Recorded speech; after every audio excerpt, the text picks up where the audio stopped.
Hello everyone, and welcome back to some more World of Warships. So, this just happened, and it was so good, I decided to do a commentary on it, because I didn't think about doing it live in the moment. Yeah, thinking ahead sometimes is nice. But anyways, today we're playing, as you saw, the USS Georgia! I really do like the Georgia. I'm really glad that I actually ground myself down to get it back when Georgia on My Mind was playing, and well, we just got the brand new line of American big BBs. You know, the ones that brought us to Nevada and that line? Yeah, that was. So, the Georgia. This is an entirely paper design, by the way. But, if you listen to World of Warships, and to be honest, even if you look at the Georgia itself, you'll see that there's a very patriotic and eerily familiar look about it. That's because these are the same hull lines and the same turret placements, and basically everything the same. A little bit shitter, actually, kind of. Actually, no, it is a little bit shitter. But very much the same, or if you'd like, a proto Iowa class battleship. So the Missouri and the Iowa herself. This is the paper design that came before the Iowas.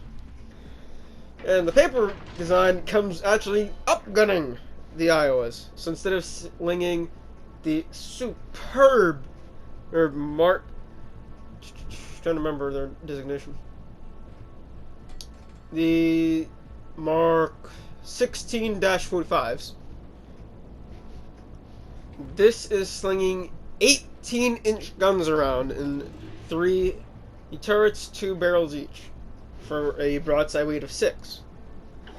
Now, the fact that this slings 18 inches of shell means that this thing has a fantastic broadside weight. And for being a battleship, it's got a fairly respectable reload time of, what, 27 seconds? That's not bad when you think about it. Another really good thing to like about the Georgia is that she actually does have very good rudder handling. I mean, its turning radius is huge. Like, I mean, it is small. I mean, I will say this, it is smaller than the Langley, but damn it, I still want to joke that it's the Langley's version of a country mile, which means it's really 3 country miles put together. But no, it's not. It's about 800, 900 meters, which on a battleship is large. Hell, the Iowa, I think, gets down on to about 700, and that's about where most other ones you'll find are gonna be. So, fair enough. But it does make up for that large turning circle with another very good thing: her engine room power output. Because as standard, without a speed flag, you can get the Georgia up to a blistering 33 knots. That's right, you're a destroyer! You're running around with destroyers! There's, hell, actually quite a few of them you can outpace. In fact, since you see me running it here, it also comes with a fantastic engine boost. 15% extra speed, okay? So this thing goes zipping.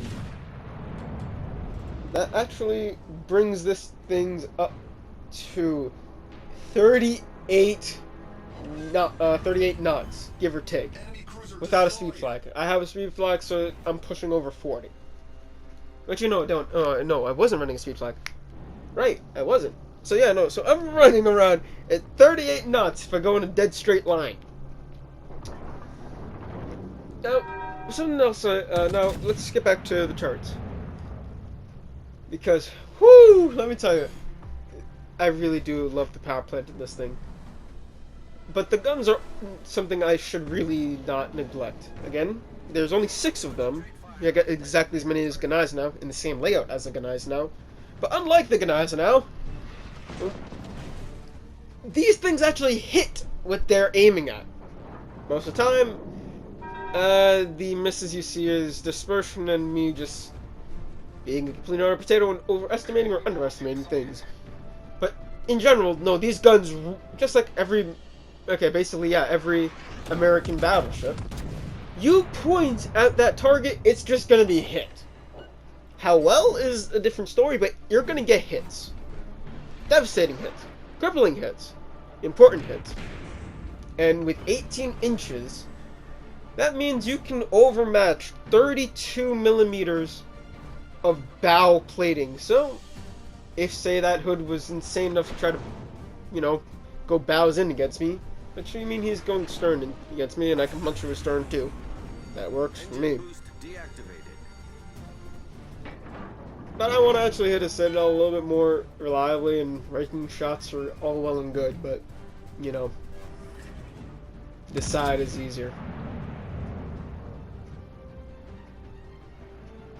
Yeah, you see that? It's like, oh, accurate, huh? Yeah, but then again, those were just misses.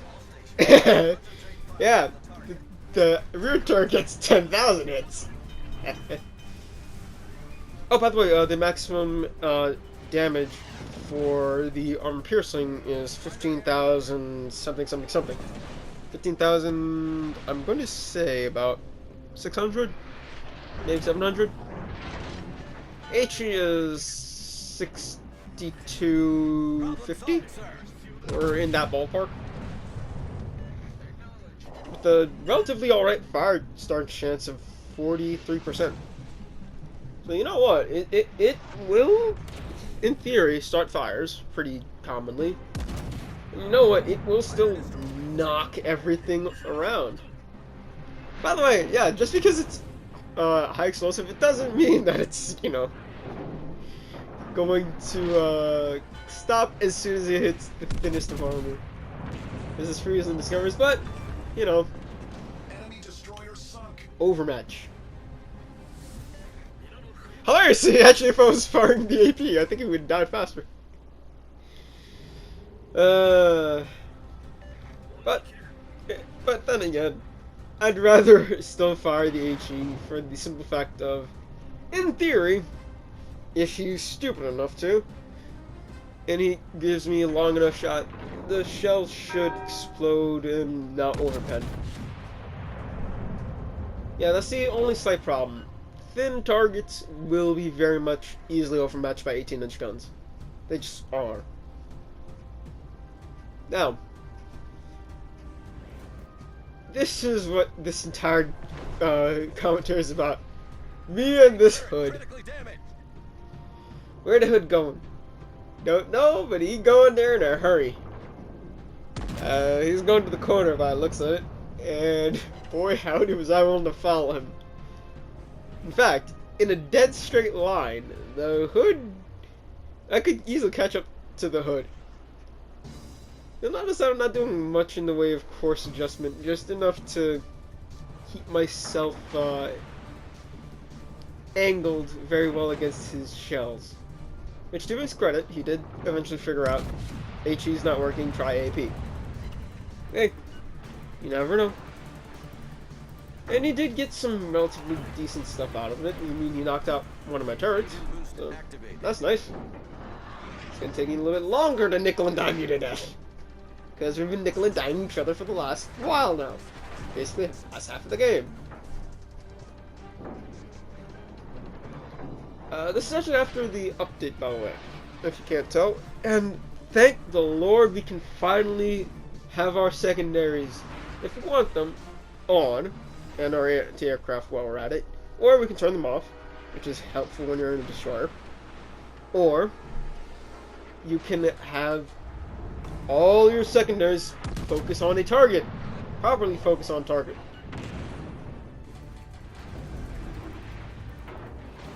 So, I'm happy about that. And yes, I've set my secondaries to go shoot the thing.